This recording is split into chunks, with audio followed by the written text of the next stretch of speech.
Welcome to Trim and True, where every cut comes with a story. In episode 24, I'm in the shop with Barber, fresh cuts done daily, and client, I am thinking rich. And we're getting into more than just grooming. We're talking about confidence, presence, and what the chair means in our community. This is a real conversation, real culture, and a fresh cut with purpose. Let's get into it.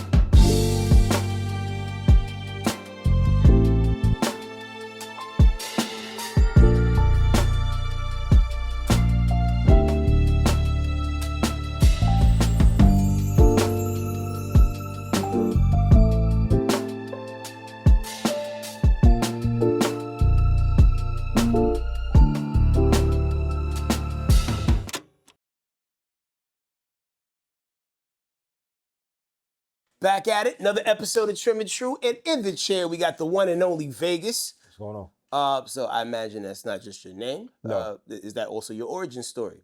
Origin story, but my real name is Aaron Jones. Origin story from the name Vegas. I moved to Louisville, Kentucky in 2013 to go to barber school. While I was there, within the first week, they were like, "We're not calling you Mr. Jones. We don't want to call you Aaron."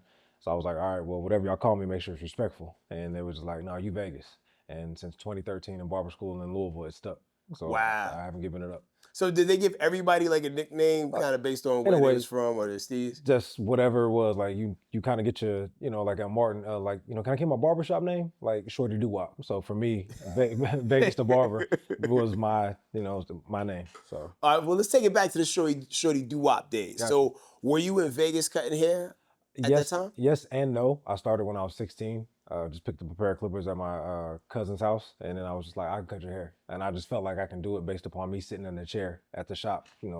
How is he achieving these styles that I'm asking for, doing X, Y, and Z? So I just figured I can do it. So I started just honestly just like that. From a clipper, went to Walmart, bought an Andis trimmer, and went back to the crib. Took about an hour and a half to do it, even all over with a chin strap. But I kid you not, it was like, yo, that's it.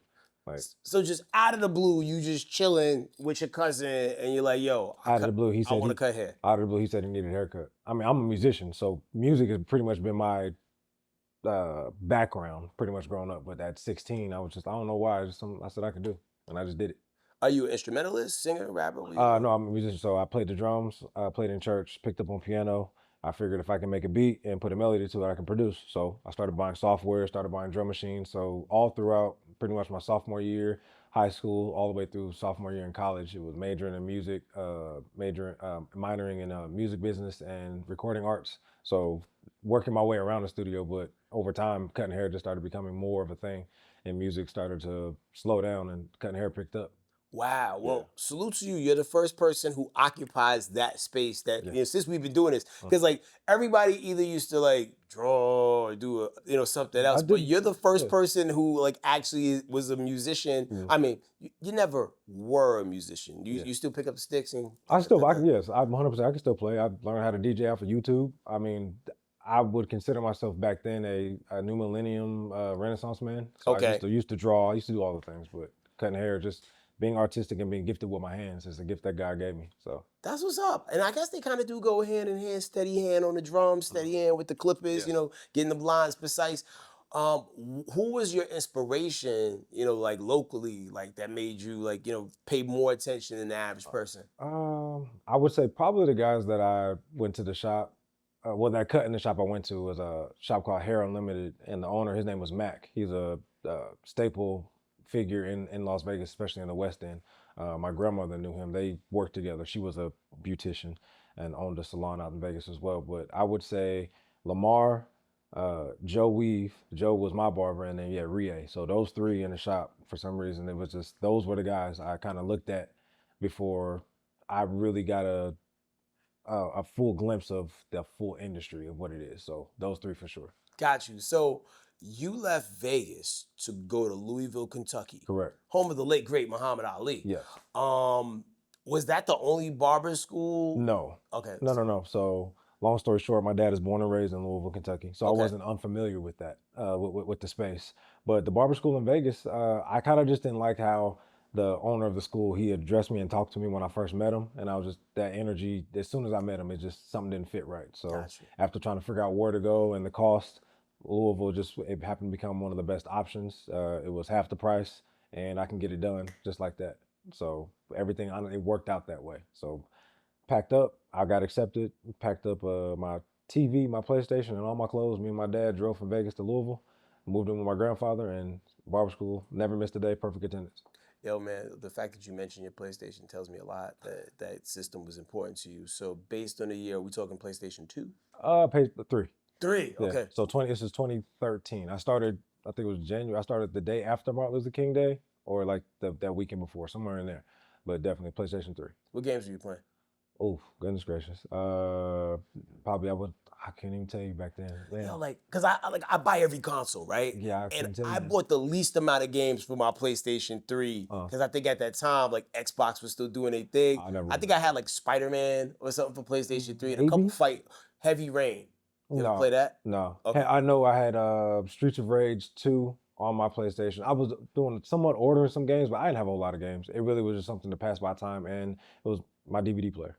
Yep. So dual purpose. Yes, a lot of people don't DVDs. That's old stuff to some people. So the crib could be on fire, but we're gonna grab that console. Oh, for sure, believe it. Yeah. I believe it. Seriously.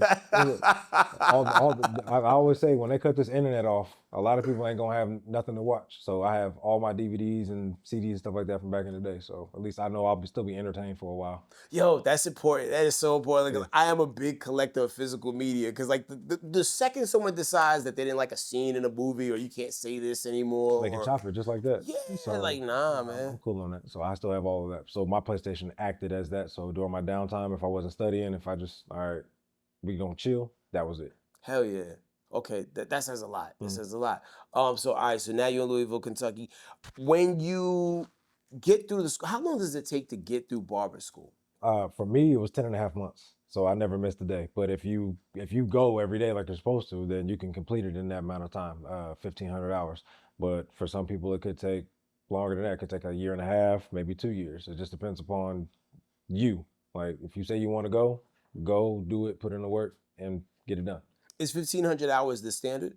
For some states, it might not be, but I do know the highest amount of hours is 1,500. So it's almost every state it varies, but depending upon the state board. So I think here is 1,500 as well here in Atlanta or Georgia. So like let's just say if you get licensed in one state, is that license good across the country? No, the license is only good in that state. Now I transferred my license from Kentucky to here and just making sure that all the credentials and the hours added up, and they said I was good to go. But it doesn't transfer all the way across the board. So if I wanted to stay licensed in Kentucky, I'd have to pretty much keep paying every year. Wow. Okay, and you have to like renew it every year, like you said. Yes, I have to read every 2 years here in Georgia. There, it's every year. Now some people kind of do their own thing, which ain't got nothing to do with me. But if I want to cut in a shop and the board walks in, I need to make sure that my credentials say, okay, I'm good for this year. Otherwise, you get fined. Is it like a card, like an ID? Yeah. So it's a card, ID, the board. They come in, they make sure you have everything you're supposed to, and then you're good to go. Then you get a score sheet. I've never deep dove into all the specifics. It's the thing. So the board can come in here, they can do an inspection, make sure everything is the way it's supposed to be, make sure my station is right. They can look at my barber side, they can do it all. And then if everything is great, then my score sheet will be perfect. If not, then they'll start, tallying up. After a while, after so many citations or whatever, then you have to pay a fine, and they can honestly revoke your license. Because really, you're supposed to protect the public. The license doesn't mean you can cut. The license represents that you know how to protect the public. Also, largely that you have the fee to pay every year. Like sometimes it's just a contest to see how long people could pay for stuff for the long scope of things. I said I don't want to be out of commission at any given point in time. So okay, but I've been doing this for like I think 24 episodes now, and I learned something new every episode. I didn't understand. So even with the 1,500 hours, right? You said it took you 10 months. Let's just say. Because is it like a normal university where like, all right, you in here Monday through Friday at these times, like you kind of log your hours as you can? The teacher does, so with the instructor. So in Louisville at the time, it was 20 students per one instructor. So she does the attendance, your hours are calculated throughout the day. For us, we operated as a typical, I won't say old school shop, but Tuesday through Friday was, I think it was like 8:30 to 5 or 4:30, somewhere around there. Saturdays, we operated on short days. Saturday was pretty much a day of cutting. Everybody was going to be on the floor cutting. So you're at from 9 to 3, and then Monday, Sunday, we were off. Got you. Okay. That puts so much insight in on it. Because I had no idea how it worked. If it Yeah. was like, yeah, you Monday through Friday, you got to be here at this time. You're But supposed to. get Now, it. if you're not there, then you don't get those hours, and then okay, that just prolongs your time in school.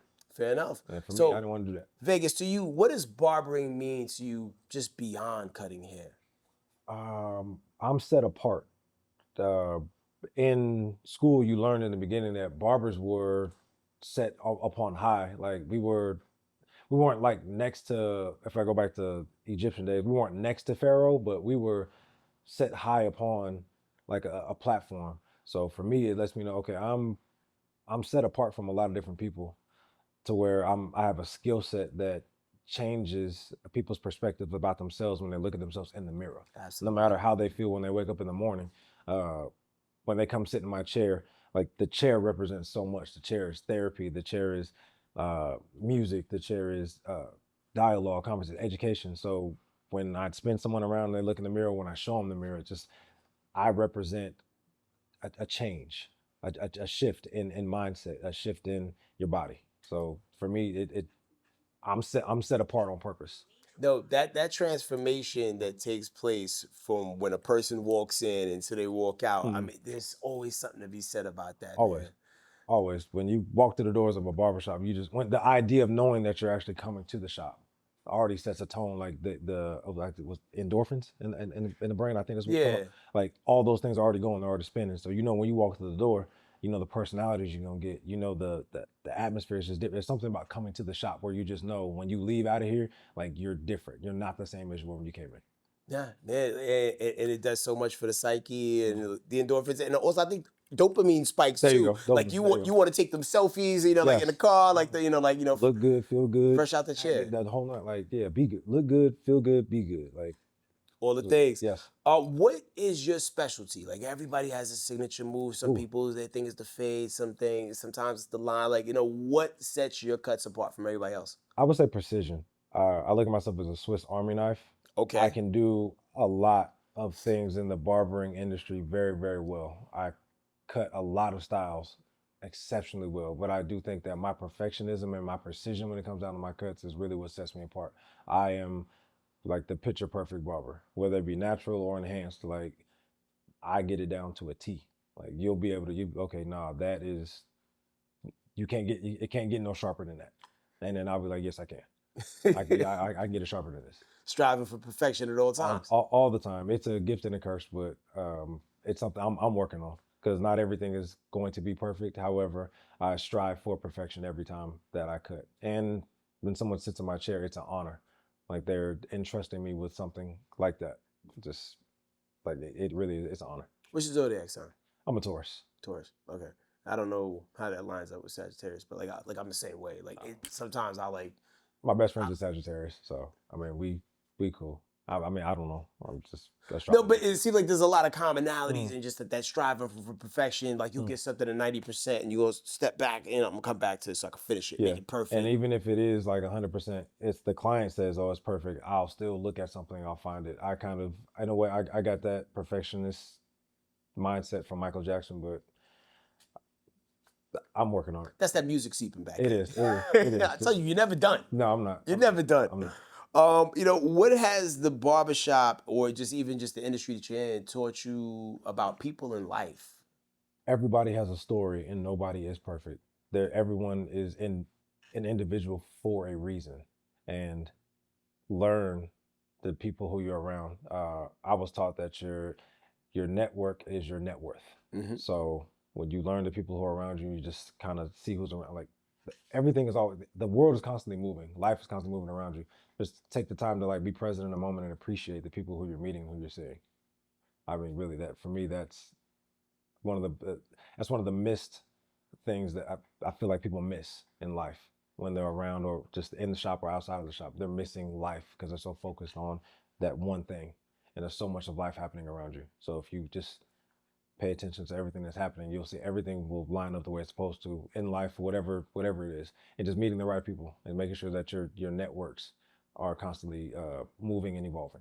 That's real. Like, you know, especially too, like in a business like this where like, you know, like you got people lined up, you got the next appointment. You Mm, know, sometimes it, you know, it can feel like very robotic and yes. repetitive because you got to get them in, get them out.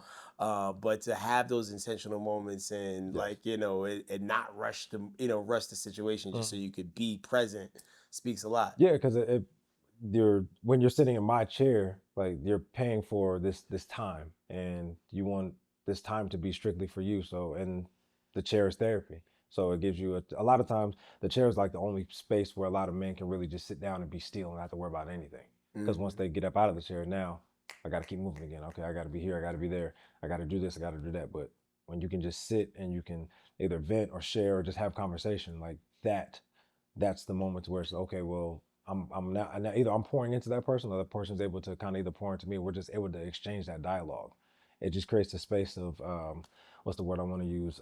Safety, I Okay. guess. I Yeah. guess for lack of terminology, I guess. For I mean, it explains it all. yeah, People want to feel safe. yeah, People want to like, you know, feel like, hey man, like, you know, whether it's your personal secrets or even your hair yeah. secrets, or safe with the Yeah. person, You feel you like know, you're you're trusting. somebody. Yeah, you're not just another person that okay, I'm just cutting you and you're in and out the shop. No, like he knows me. Like we connect. We cool. Like we're good. Yeah. Yeah. So it's a relationship. You know, going back to something you said earlier, Mm, like, you know, doing like the natural look as well as enhancements. mm. What enhancement situation has impressed you the most in Oh, the last 10 or 15 years? oh wow. Um, man, that's a tough one. I would say probably the units now. Um, Even though a lot of it looks like a prosthetic work or work that you would see on movies and TV production, Mm. but seeing it now, not on that particular high level scale, but somewhat in an everyday shop setting, that would be one of the most impressive things. Because I've seen some units to where they kind of just look like, a uh, do not pass go, do not collect $200, go straight to jail. And I've seen some where it's just like, yo, like that's a unit, like it's immaculate. Like I can't tell. Yeah. I would say the units for sure. It used to be hair fibers at first, but now I think within the last couple of years for sure it's the units. Yo, people sometimes get a little lazy, like you were saying, Mm. don't pass go. Like, what's the situation where you saw something on TV or the movie? It's like, ah, come on, man. Okay, I don't mean any harm or disrespect because I would love to work for the man one day. Tyler Perry. I've seen a couple pieces and it's just like, all right, I don't know who's doing it, but we know that's not correct. And I'll leave it at that. We know that's not correct. We know that don't look right. So let's get the proper people or the things in place to make sure we get that looking correct. Because if it's not gonna be done correct, why do it at all? Nah, big facts, big So facts. One of the most notable ones, I mentioned this a couple episodes ago, Stranger Things. mm, I don't know if you've seen like the most recent season. I'm not a fan. I'm not into it. Gotcha, yo, they had my man, the black dude, they had him up looking crazy last season. Like, yeah, It says a lot. they just needed two people that cared on set. That's Just not, two. and for me, that's like there's nobody. They don't care enough anymore. And I Mm. get it. It's production, so we have to be in and out. We got to get it done in a timely manner, but at least put some care in it. Yeah. I mean, for honestly, because you're representing a franchise or organization. Like your name is on that, so Mm. you represent this brand. This brand is known for doing grand things. So be for real about it.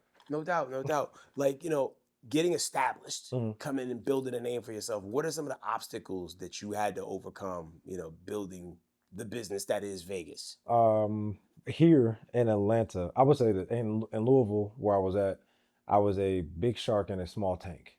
So I'm not gonna say it wasn't too difficult. It was just marketing and just building a name and building a brand. Once I got my brand Fresh Cuts Done Daily, I was more so pushing that. I had the clientele, I had the business, I was doing some hair shows, I was competing in barber battle competitions, bringing home some trophies, traveling, doing major hair shows. But then when I moved here to Atlanta, I realized that I was no longer that big fish in a small pond. I became a big fish in an even bigger pond where there are way more sharks and heavy hitters. Mm. So it does humble you in a way because I was great where I was at. I was great when I came here. However, there are other people that are around me that are great and or greater. So now are we gonna fold or are we gonna try to learn? My biggest thing is I'm not gonna fold, I'm gonna learn. I'm not trying to learn so I can take the game and run off with it. One, I want to add value to whatever it is you guys have going on. And then whatever that I know, what I know, if you don't know, I want to share that as well. Each one teach one. That's how I look at it. I love your humble approach. to dealing with that? I have to be. Now there are times when I don't want to be humble, and I can look at you and be like, "No, bro, you can't. You have no idea. Like you don't want to smoke." However, at the same time, I do know just as easy as I can say that, it's easy somebody can come in and like show me that I'm not like that. So keep a level head and know for a fact that God gave me the gift, and just as easy and simple as He's blessed me with and giving it to me, it can be taken away just like that. Okay. Yo, I mean, like, I guess, similar to the fashion world, Mhm. right? Where you'd imagine, like, here we are in 2026 and beyond, there's nothing new that could be done in the form of a pant or a shirt. When you think about haircuts, right? Mhm. And beard and mustache technology, like, how often do new things come about? In this industry, it, not often. However, it's more so about the imagination of the creator. So I know one particular barber. His name is Los Cut It, one of the most amazing barbers, like honestly, in the world. And his innovation and his mindset when it comes down to just creating styles. I saw him he cut a rose pattern in an afro, and then colored it. And when you look at it from up top, it's just like that's a rose. But then when you see it, when he tilts his head, it's just like this is amazing. So it all depends on the imagination of the artist. However, when it comes down to most basic stuff like a fade, a even, a taper, those things are always just going to be here. Got you. Yeah. Yeah, So every now and then it's I not like, a I hope someone drops a new beard. You know no, what I I'm mean saying? Like that, you'll depending on see my some options you'll all the see time. different type of designs, no matter, but it's all still the same. Yeah. It really is. It's more than one way to do a fade. So there's a ball fade, there's a high and tight, there's a skin fade. Some people will call it. There's a gradual fade. It's still a fade, but there's just different terminology for it. Gotcha. Probably won't get new cuts till we get like new head shapes. There's only three: oval, round, and square. I want to say. That is so Yeah, technical. yeah. I believe so. Yeah, oval, round, and square. Well, yo, man, like, sometimes it's hard to pat yourself on the back, so allow me to do it for you. You are a Andes ambassador Yes. or Andes. And the Andes, Andes. I mean, Guess depends where you're from, right? yeah. Yo, so like, did you ever think in a million years you'd be in a space to where like you get like an endorsement the same way like athletes get endorsements for shoes? When I started out, no. But when I went to my first hair show in Bronner Brothers 2014, when I saw the Andis booth and I saw Kenny Duncan and Tone McGill and Eric Sheik on stage demonstrating a haircut, educating the audience that was around, talking about the tools, how they were holding the tools and doing the haircuts, something in me spoke and said, "That's it. You're going to do it. Find out how, find out whatever it is you need to do." And so from 2014, I knew I wanted it, but it took time, and all praise be to God, I got it. Man. I recently just got it. So like, what was that tipping point that got you on their radar to where like, all right, cool, you the guy? Recording the content, using the tools, recording myself, using the tools, talking about and showing off my work and showing face. A lot of people want to be a part of the different teams. My biggest thing was going to the hair shows, making sure that they saw my face, meeting the people behind the counter, finding out who they were. What do you do with the company? Okay, well, I'm trying to join the team. Who do I need to talk to? Like, my biggest thing was showing face. They have to see who you are. And then really, I tell people all the time when they want to join companies, why do you want to? Like, what is it that you feel that you have that can advance or elevate this brand? Why? Like, really, what is your why? I've said this before on another podcast. Most people want a seat at the table until they finally get a seat at the table. And then when they recognize the responsibilities that it takes to be in that seat, they no longer want it. So most people, they just want free tools. They want to be shouted out on the page.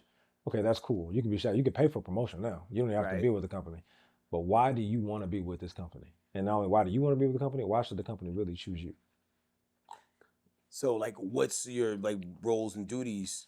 As of right now, where we have a meeting coming up soon, so Okay. I'll learn more about my roles and duties. But for right now, I do know that I'm putting out a lot of content, which is based upon education. Besides me just demonstrating me using, Andis tools. So a lot of education is going to come from me and leading up to whatever else it is that they're going to ask of me to do. Got you. In addition to that whole endorsement situation, Fresh Cuts Done Daily, when did that whole concept come about, and what's the what's the whole mantra behind it? 2013, while I was in barber school, I was on, I want to say Etsy, and I was the only person buying or customizing this particular brand. So the creator of it, they actually reached out to me. It was like, I'm going to take this off the platform, but you've been the only one buying and using it. How would you feel about just buying it and owning it and having it? I was like, all right. So bought it from him. Once I bought it from him, we got all the paperwork and everything together. So once I owned it, I said, okay, well, we just gonna run with it. I needed a brand. I just didn't want to be Vegas the barber because some people associate me with still living in Vegas, and it's just like no. So what's something that I know for a fact that I could have that's going to be here forever? Fresh cuts done daily. I mean, it says it for it says everything it needs to say. It pops. You Yeah. know what I'm saying? The logo looks good, and there's just so many other things you can cross-pollinate and brand that too, Everything. So I mean, it has the razor on it, so when you see this, okay, it's with barbering. Like, you get a fresh cut and it's done daily. That's what I do every day, except for Sundays and Mondays. Oh, but a person needs their rest. Yeah, I got to rest. I got rest at least one day. Man, so like, at the end of the day, what do you feel like the biggest thing that this whole industry has given you, from the first time you cut hair when you were 16 to where you stand now? An opportunity, honestly, to let God's light shine. Everybody has a light, and every light illuminates differently. And for me, I just want to make sure that my light shines as bright as it possibly can. If I'm a representation of God, then I want to make sure I don't want to do him, what's the word? Disservice? Disservice. There you go. Thank you. I don't want to do a disservice to him. I want to be great at all times. And so that, I would say, being the light that shines bright. Yo, man, your intent and integrity bleeds through. I appreciate it. Like, I see the aura. Yeah. You know what I mean? Mom and Dad taught me well. They did. That's what's up, man. Well, yo, man. Well, listen, man. We got your client in the building, man. We want to talk to him, and then we're gonna build with both of y'all together. But thank you so much for just being so transparent and sharing your life with us, man. Good, man. Thank you. I appreciate y'all. Man, keeping it trim and true as always. All right, man. Yo, in the chair we got the one and only Rich. What's up? Ah, man. So, what's your story, man? Like, is Rich like your government joint? Yeah, Richard Anthony is hyphenated. I'm Haitian, so that's what's up.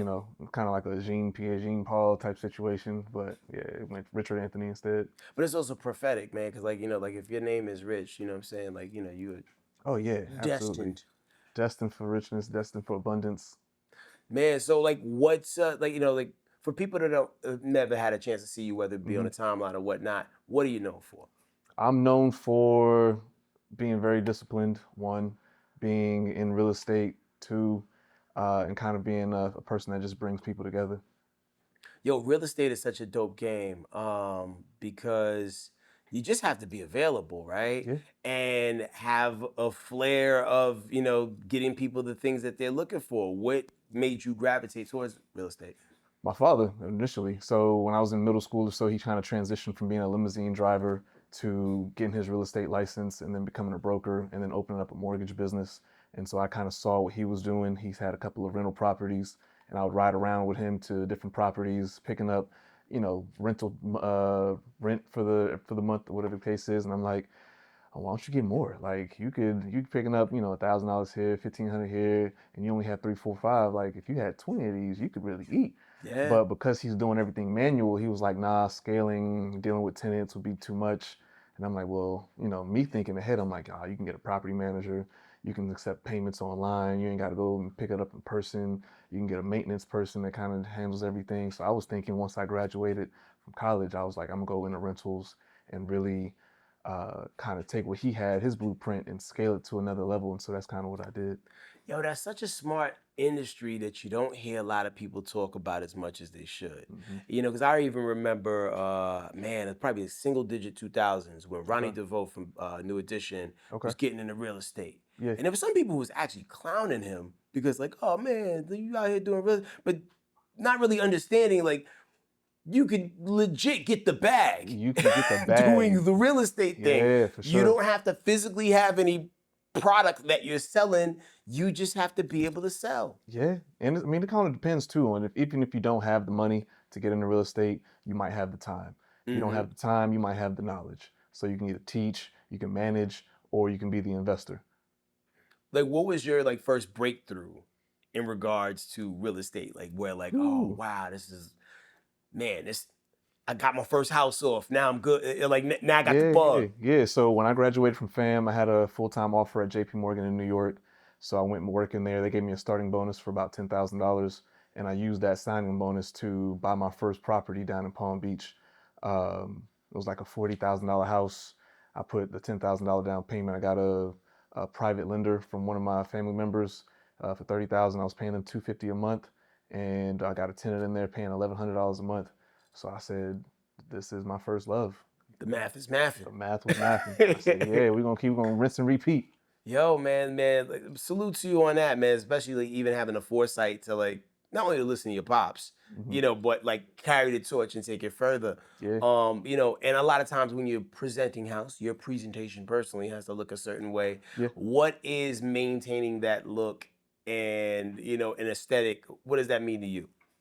So I mean, I think everybody kind of has their own look. Real estate, you got to kind of look the part depending on what you're doing. So I'm starting to get into development. And so I'm dealing with a lot of municipalities, dealing with the city, dealing with residents in the neighborhood and stuff like that. So I got to pull up in a suit, tie, whatever the case is. But if I'm just buying a one-off single family house, doing a deal with another brother, then, I could pull up in a jean shirt and jeans and just be like, yo, let's get the deal done type situation. So Right. it really depends on where you're at on the, I guess, food chain, if you call it, of the real estate deals. Yo, so like even when you look at real estate, right? Like, because like typically off of each sale, the real estate agent will get what, like is it like 10%? 3%. 3%, right? Yeah. Which could be a lot because houses are like, anywhere from $100,000 to $1 million plus, right? Yeah.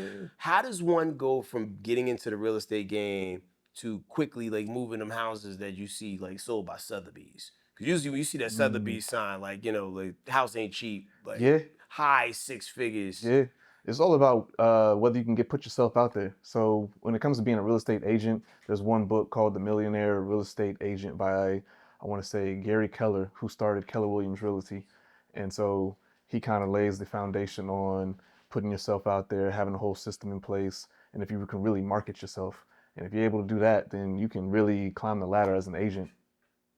Man, like, and I know so many people who do it passively, right? Yeah. Some people lean all the way in. Yeah. How much of a grind is that for you? Like, is it like, does it require like 40 hours a week, or is it more, or is it less? For me personally, Yeah. 0. So I have my license, but I do not practice as a real estate agent or broker. I'm a broker's license right now, so, but I don't really sell or list any properties or anything like that unless it's like friends or family. I mostly focus on the investing side, and I have my license just so I can do my own deals. Got you. Yeah. So you quickly climbed up the food chain to where like you didn't even have to be out in the field like that no Yeah, more. and I was in real estate investing for about 4 or 5 years before I got my license. Man, congrats on that, man. Yeah. Like, man, focus. How does getting a haircut like change your confidence, mind state, and energy going into the Oh, world? I mean, it sets the tone, man. Once I know if I look good, I feel good. If I feel good, I'm just cruising, getting the conversation, getting the deal done.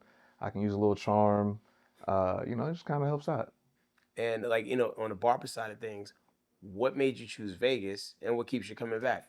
The service, the conversation, coming here on time, get a wash with it too, get conversation. We just talking like it's like coming to see my bro.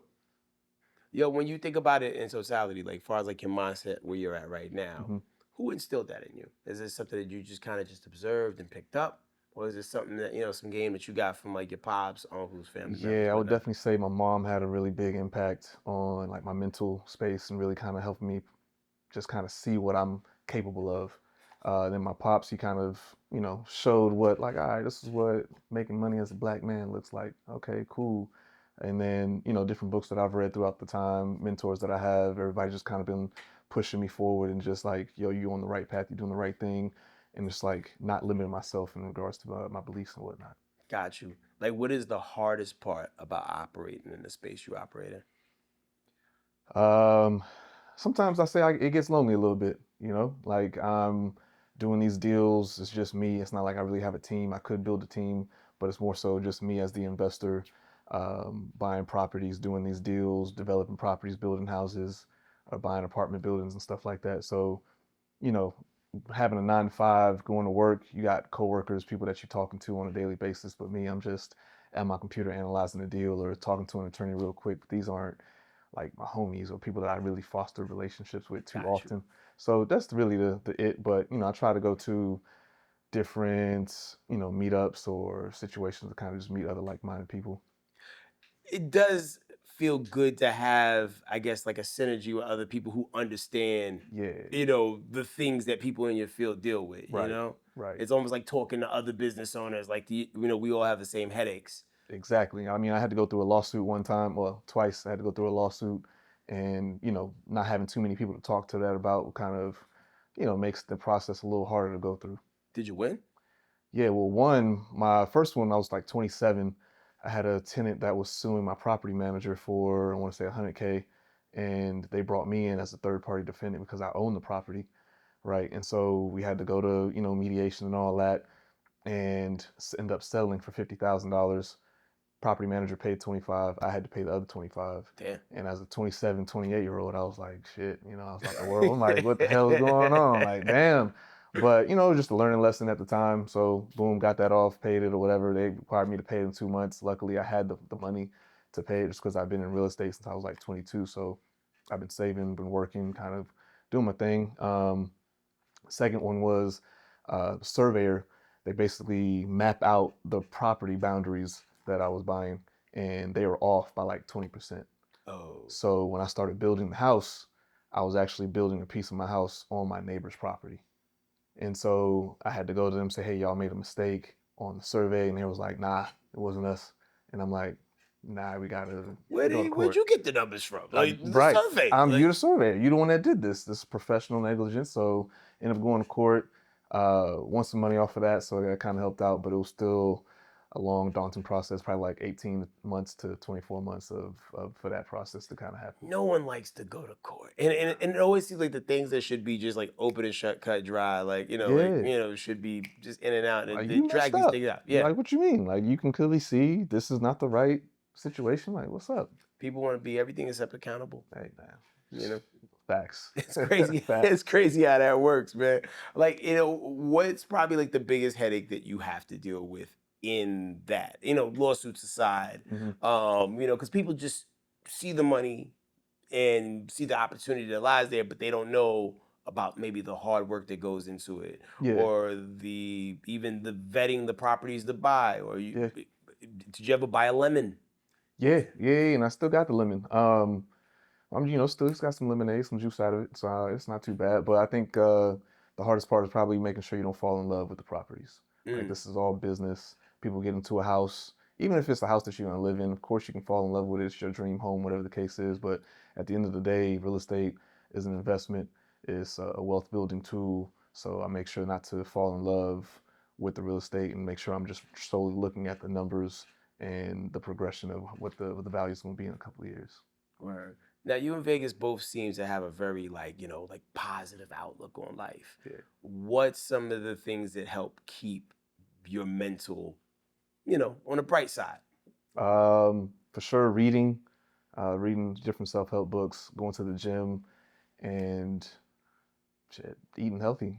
Kind of just keeps my mind alert. I stopped drinking about 2 years ago. Congrats. And I feel like I'm just on top of my game from every day without having a time where I need to bounce back or recover from a hangover or anything like that. Got you. Now, I can't let you get away that easy. Like, you just mentioned some books. What are like 3 books that you feel like got you on a certain trajectory to where like, okay, like I understand it now? Yeah, no, for sure. There's James Allen's As a Man Thinketh. There's Carol Dweck's, I think, Growth Mindset. There's also, who else has one? Think and Grow Rich, of course. There's The Secret, which is also a documentary, which is pretty solid. So that's probably top 3. Got you. Some of those are titles I haven't heard before. Like Think and Grow Rich comes up a lot. For sure. Also hear people mention a lot about Rich Dad, Poor Dad. Yeah, for sure. Like, what was it about some of those books that just hit that switch in your brain and made you like, get So to it. like we already know some of this stuff, but these books kind of connect the dots for you. Gotcha. Like everything we already kind of have a familiarity with, but once you start connecting the dots, put a story behind it, or start seeing that some of it kind of relates to you as well, then it's like, oh shit, I can do that too, or I can think that way, or I could maneuver that way. You have a growth mindset versus a fixed mindset. Fixed mindset kind of just says, this is how I am, this is how I've been. Whereas growth mindset says, I've been this way, but I can learn to be better. Right. And so just having that and going forward, it's like, it's A1.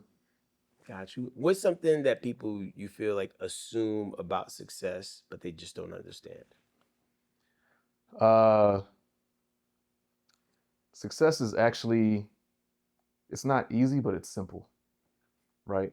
And because it's not easy because everybody doesn't do it, it takes work to do it, but it's simple. It's just literally just next step after the next step, but people don't want to take that next step.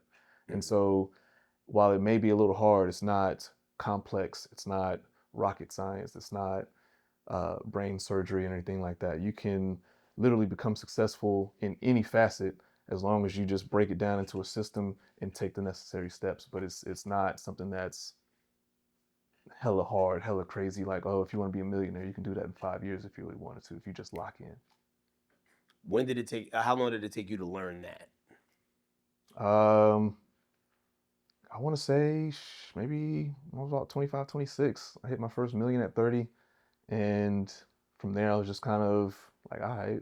I mean, my pops always told me the first million is the hardest. And then after that, you kind of just rinse and repeat. Wow. It's impressive, especially when you see young millionaires. You know what I'm saying? Like, map out the game plan, cut the noise, the chatter, the nonsense out of their life, and just go for it. Yeah. And set up that generational wealth. You know what I mean? Like, absolutely, man. Because like so many people live for the moment and get the things for right now, but don't plan. That's part of it, man. People don't plan. You gotta kind of realize where it is you want to go before you get in your car and head to a destination. You put your GPS in. That's the plan of the destination. Hey, I want to get here. What are the steps? What are the turns? What are the streets I need to take to get to my destination? And then people get turned off when there's an obstacle in the road or whatever the case is. Detours are all right. You still get to the destination. But I think in life, people don't realize that, and they see an obstacle. Instead of finding the detour, they just be like, oh, I can't go any further, or oh, this is against me, or I got this opposition, or whatever the case is, and they kind of just stop and give up, or lose focus. Yeah, no, sharks will move around. You know what I'm saying? Yeah, man, divert, it's cool. Make it shake. No, so anybody who wants to level up right now and take that first step, what would you say to them? Decide that's what you want to do, and then find the books and the people that'll help you get there. Simple. No diagrams needed. Yeah, nah. The words are the words. You know what I mean? Yo, Rich, man. Yo, it has been a wealth of knowledge, man, building with you. I want to holler at you in Vegas at the same time. All right. So thank you so much for keeping it trim and true with us, and we'll see you in a minute. Let's do it. Vegas and Rich is in the chair. So how did y'all even meet? I had a booking website or platform. I was on Booksy. Okay. And he found me on Booksy and he just booked an appointment. I'm guessing based off of the pictures I had on my profile, and he liked the work, and so he booked an appointment and came in. And the reviews, he had I think all 5-star reviews and a couple hundred reviews. I was like, oh, that's solid. Yeah, I think at the time maybe I want to say maybe 400 5-star reviews. Wow. Yeah, so yeah. That's better than most restaurants. Yeah. That speaks volumes, for real, because I be telling people all the time, them Yelp and all Google reviews, all of those things matter, because especially when people come from out of town, right, and they want to look around and see what's that thing, man. People gonna lean on them things just to see what the streets are saying. So absolutely. So I had a lot of those from out of towners, and then would leave 5-star reviews, but then I had the locals that would have leave me 5-star reviews, and that wasn't just because I'm asking to leave a 5-star review. Say how you feel. My biggest thing was say how you feel, because I can't get any better if you just gonna lie about it. Right. So what makes me better is if you just be honest with me and telling me the truth, and doing it on a platform like that to where someone who Rich, he didn't know me from a can of paint, and okay, this is a whole brand new barber, and can I really trust him? But then seeing there's a line of people that are giving him honest, great reviews, so why not? So how long y'all been locked in? It's what? 20, I don't know what, 22? 22, I think 22. I want to say 2022. Okay, maybe. It's 3 years and counting. Yeah, Like, what makes the barber-client relationship deeper than just a service? I think what we said before, the conversation. Like we're able to just connect with things that don't have to involve with the haircut. Okay, how's work? Okay, what work is great. If it comes down to relationships, if we're having, I mean, we're in a shop, so we got men. We'll talk, we'll have conversations about relationships, and I'll ask him, "Oh, what's going on?" Or the barbers might be talking about something, sports. We'll all chime in on everything. It's just, it's really, it's a brotherhood.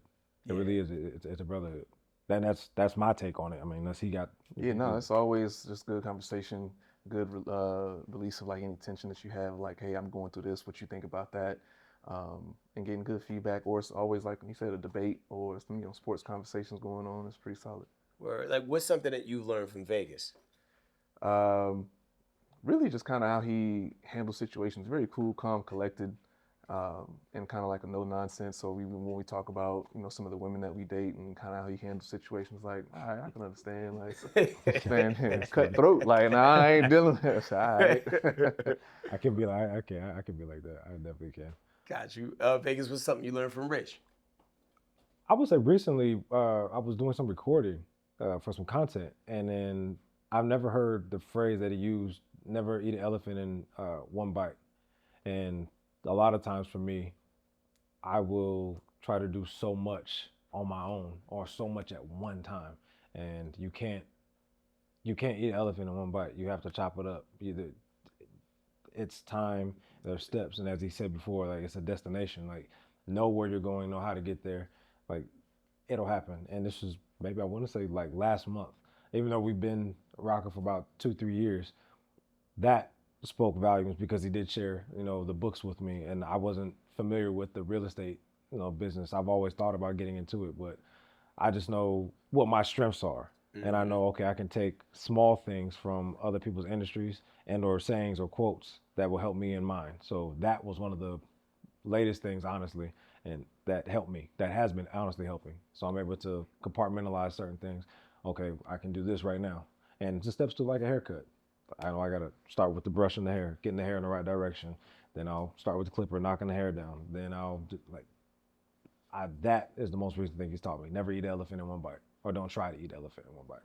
Word. It's so dope. Like even though you guys are in different industries, how you can apply certain sciences from both of y'all things, your everyday life.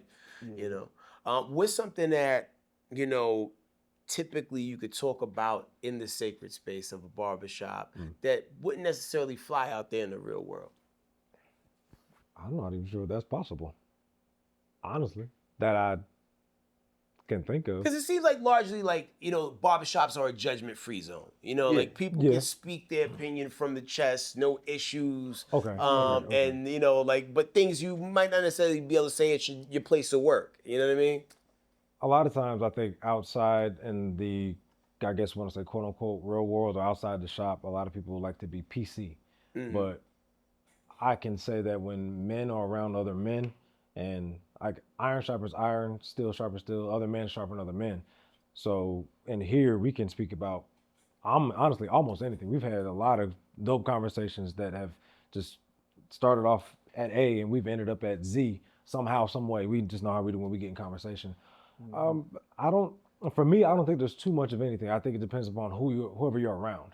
And in certain spaces, just having that, discernment to know, okay, well, here, not to say code switch, but here I know I can have this conversation, but I just know there are certain words and ways I need to phrase or say certain things to where it's not offending anybody, but my point or my insight is still understood. Got you. So that's my take. I feel like in the barbershop, you don't have to be as politically correct when you're saying certain things, but sometimes we do have, women in the shop who are getting, hair done and whatnot. So it's like, all right, we have to kind of shift how we may deliver, even if they're not involved in the conversation, just because they're in the vicinity. You want to, be a little more respectful in how you say certain things or phrase things. Yeah. Nah, it totally makes sense. Like when you come to a barbershop at a high frequency, obviously you're here all the time, but even in the history of you doing what you're doing, what's the craziest thing y'all both ever seen happen or transpire in a barbershop? Oh, wow. Okay. I got some stories. I will say this. In Louisville, I'll give one when I was cutting in Louisville. I had a client. He wasn't a client, he was a walk-in. The shop was full this particular day. And I had a break. So I was gonna sacrifice some of my break to take care of one of the walk-ins. He sat in my chair, told me what he wanted his hair cut like Chris Brown at the time. I said, okay. He started giving me like 4 or 5 different haircut styles. So once I got to like the third style, I'm just like, are you sure you want this? He was like, yeah. He kept going and kept going. By the time we were done, my break was over with. And so then I was behind. Out of nowhere, I said, okay, well, it's going to be, I told him my price. And he said, okay. I turn around, I'm cleaning my tools. He walks back over to me. He has a Ziploc bag of pennies and like 2 food stamps. And I'm looking at him just like, okay. And he literally was just like, I said, no. I said, my man, it's such, he was like, this is cash. Like, there's no way this bag that has probably like 200 pennies in it with 2 or 3 food stamps is gonna cover it. I was like, for me, that was a crazy thing because I went from 0 to like 1,000. I was so frustrated because I was helping out another barber getting people in and out the shop. Like it was a thing. But then not knowing he was not saying homeless, but kind of trying to figure some things out. So for me, that was the craziest thing. But then I had to kind of chill out and realize, okay, he just needed help at the time. Yeah. Little did I know, a week and a half later, we had a newspaper called Crime Times. And so that newspaper shows people if they get arrested, they get mugshots. And Crime Times will show you what they got arrested for. His was fraud and burglary. So it's just like, all right. In a way, my attitude was valid, but at the same time, it was like, all right, you did something good, I guess. God gonna bless you for it in a way. For me, that was like honestly one of the craziest moments because it was a viral moment in the shop. Some guys were recording, and it was on Facebook. It was a thing like it was the talk. It was the talk of the shop and the talk on the internet for probably like a week and some change. Like it really was. So you didn't accept the pennies? No, I told me to keep his pennies. How I reacted towards him after that, after I went outside and cooled off, I'm not gonna front. Like when I told him, I was like, you gonna sweep up all this hair, you gonna sweep up everybody's chair. I made sure like he felt that. But then after a while, I was just like, I felt really bad. And I started like feeling like emotional, or it's just like, some people they want the service and they can't afford it.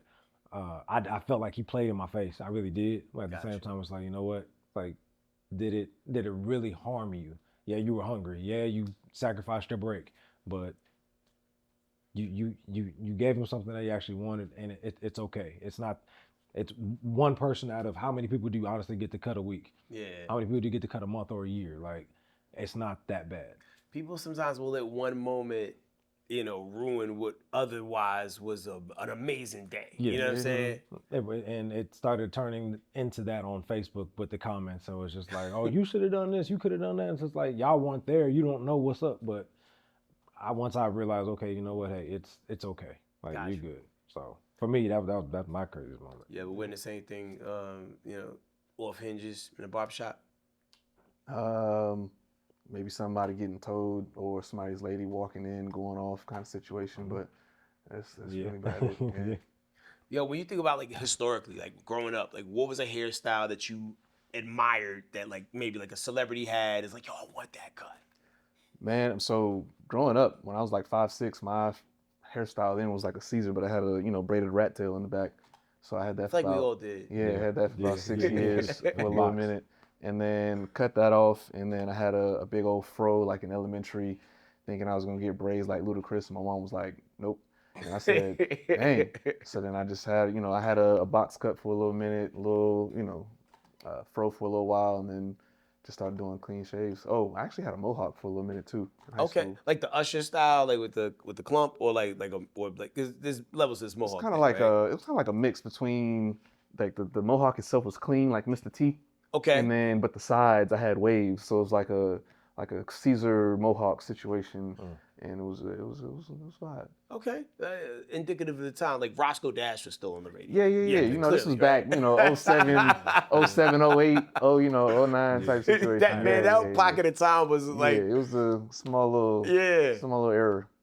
Somebody coined that pocket of time recently in one of these interviews. I forgot what he called that era, but we know exactly what we're talking about. Rockstar. I had one too. Rockstar, yep, yeah, Rockstar era. There you go. Rockstar era. What was the style that you idolized growing up?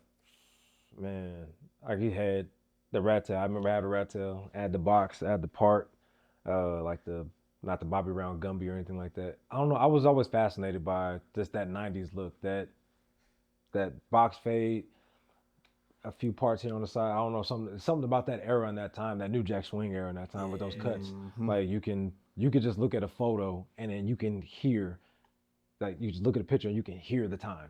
You can look at it, you can smell it, like you can just feel like it, just the nostalgia of that. That was something I did idolize growing up. But I had the braids, I had the chains. I put I guess I would say a silk press or perm in my hair at one point in time in 6th grade, trying to get waves, doing like this sporting waves or S curl box. You know, The black jar. Sporting waves with Sporting it Waves, was the hard, black the jar. lid was really Yeah. impossible to take off, man. You had to like really dig your nails in there. Murray's, Dax, like I had all of that. The S curl box, I tried to do that, but then really when it came down to just that, even with a taper, and I rocked the ball fade for a while. I had locks, 2021, 20, yeah, like 2020, 2021. I had locks then, so but that box fade with the parts, New Jack Swing era, that was like, that's like it's stapled in my mind. Yo, you like ran the gamut, like 1 through Yeah. 16 on the barbershop, like, Bruh. you know, like The only you cut I tried have it all. only cut I haven't had is bald head, and we'll let God we'll let his timing work on that one. Yeah, nah, like run away from it. Like I think if most people knew what they knew, because I feel like most black men at one point or another, like like I don't know, maybe because I'm like a child of like 70s, 80s, 90s, right? Yeah. Like oh, Onyx is out. Oh, we gonna shave it down. Perfectly good head of hair, but you like certain groups so much that you like you shave it all down just to idolize it, and now you're fighting for your life. Yeah, let the boys. I actually shaved my head once. He shaved my head once. I lost a bet and I had to shave my head. I and couldn't believe it. I didn't think he was gonna do it. I gave him the clipper and I was like, all right, if you're serious, you go ahead and do the first one. And he did it, and I was like, all right. So this wasn't a bet between the two of you. Nah. Sports bet? Nope. What was the bet? It was a bet with me and my ex at the time, and I lost, and so I had to. I didn't think he was serious. She was your ex when you made the bet? No, she was my girl when I made the bet. Okay, cool. She's my ex now. How long did it take after that bet before she became your ex? Like 6, 7 months. Okay. 6 months, yeah. Because it'd be messed up if you like lost the bet. Yeah. And then she left me. Yeah, gone. Cold work. Cut on you. Right. Cold game right there. Like, cold game. Yo, what's a hairstyle you never want to see come back again? My goodness. I don't know. I think as a barber, I don't think there's a hairstyle I never want to see actually come back. I never really was feeling the reverse fade. Reverse fade? Yeah, where you got like the afro back here and then like I think it was like the shag? The Texas situation. Yeah, the shag. It's a repeat offender on the show. Like, it's yeah, at the okay. top of the leaderboards. Like, yo, my guy Wes would be editing these. Like, yo, like, we like out of 24 episodes, like that one has been named in. Almost every. There might have been like 3. that fro in the back and then it's like just fades into a fro. It's kind of the shag. I mean, I guess. I mean, the shag to me was always cool. I thought it was dope. Or like the Pee Wee Herman, to where it was like just bald all over, but then when you get right here to the front, you just got this one little small patch of hair. It's like the reverse shag. Like that might be one of the ones. Like I say, maybe not, but sometimes, hey, that blend be so perfect and that line be so sharp. It's like when you see it, you just like, man. But at the same time, bro, you probably everybody I've ever seen with that style looked unhinged, and I just like, yeah, I'm gonna leave them alone. You know what I'm saying? It's like just a very strong choice, kind of like Robert De Niro in Taxi Driver. I don't know if you ever seen that movie, but he had an ill haircut at the end of that movie, and it's like, yo, just let that man be. Yeah, no. I feel you can walk in my direction, I'm gonna get out your way, and I'm gonna wait till you walk by, and I'm cool. Like it's your world, bro. I'm in the way. Yo, man. Yo, listen, man. Yo, the conversation was flowing and fluid. To both of y'all, man, what does trim and true mean to you? Trim and true. I would say it's kind of how you feel about yourself. You know, you get right, taking that self-care, and kind of helps you be more of yourself and be able to like, I'm going out into the world and can handle and take on anything. How about you, Vegas? I would say trim and true for me would be true to myself, and then anything that is really not meant for me, we're gonna cut it off. Trim That's it. what's up. Yeah. You might have actually helped us with one of our games that we normally would do. Be like, yo, trim it. Nah, it's true. You know what I'm saying? Like, that might need to be how we rephrase Word. that moving forward to the Okay, brand cool. our own thing. That's what's up. Okay, I can dig it. You 10%. You helped us today. 10%. Nah, but yo, man, I appreciate both of y'all, man. Sure, man. And yo, man, and if people want to follow you, man, tap in. What's the best way to go? We'll start with you, Vegas. Fresh Cuts Done Daily. Everything is spelled correctly. When you see this logo, Fresh Cuts Done Daily, you know that's me. That is Instagram, Threads, YouTube, Twitter is Fresh Cuts DD, so capital D. On both of that, and that's really about it. Oh, and on Facebook as well. What else you got? You got like hoodies, hats, like the whole kit. I had hoodies, I had shirts. We're revamping a lot of things. Once again, I was doing a lot at one time and not completing certain things. So we're trying to scale back a little bit. We're trying to complete one task at a time. So I'm bringing back my hair care product line right now. So that's the next thing that we're revamping up. Merch for Fresh Cuts Done Daily will be out soon enough later on in the year. So y'all lock in on that. Yes. Rich, how can people follow you? Yeah, so I am Thinking Rich on most platforms. Thinking Rich on just Substack, and actually dropping a book. So if anybody wants to cop that, I'm dropping a book this Thursday. Oh, what's the book called? It's called The Fulfillment Cycle, and so this is book 1, and it's Emergence to Growth. Dope. Did you do the audio book too? Because people lazy. Nah, I ain't doing an audio book, but I got an ebook.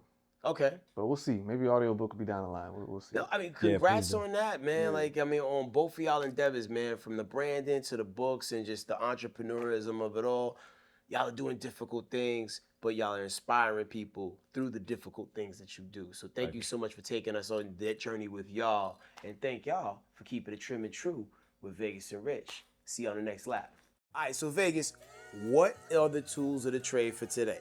Tools of the trade for today are going to be all Anders tools. I love using my detachables from my Super ZR2s down to my Recon clipper, both of my GTX EX02 T-Liner 2 trimmers by Anders, cordless MV2s, 2 Kenny Duncan editions, and we do have our Premier edition, and they're all equipped with different blades, Fat Master blade to a taper blade to a fade blade. And we have our Resurge trimmer. So we don't use everything on everybody every day. However, on today for Rich, I am going to use my Kenny Duncan cordless MV2, and I'm going to use my Chrome GTX EXO T-Liner 2. Okay. Now, what is it about these products that makes you trust them so much? Anders is known for putting out quality tools. When it comes down to the blades, everything is reliable. I've never had an issue with any of my Anders tools. There are a lot of barbers that always have something to say about a bunch of different companies, but when it comes down to Anders, it's too loud, it doesn't do this, doesn't do that. How do you get your tools to do this? For me, it's just the quality of everything that they do to me is top tier, and I want to give top tier services and top tier results. So I use top tier brand. And Anders is, for me, the way to go. Love that. Yo, so for the post game, right? The cut is done. You got to put that stinging stuff on them that lets you know you're alive, or moisturizer, the whole kit caboodle. What are your favorite brands to use to get that finishing look done? We use witch hazel because witch hazel does not create a whole lot of burn, but witch hazel is better for cuts and skin abrasions. We use exotic hair care products as well. So I do have a skin rescue and I do have a blue water facial astringent. And from my own brand, we do have Gifted Roots hair care. We have a hydrating oil. So that has tea tree, lemongrass, and jojoba oil as well. And we make sure that everything stays nice and shiny, rehydrates, and gets them in and out, and they smell good when I walk out the door. There it is.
That was episode 24 of Trim and True with Barber Fresh Cuts Done Daily and client I Am Thinking Rich.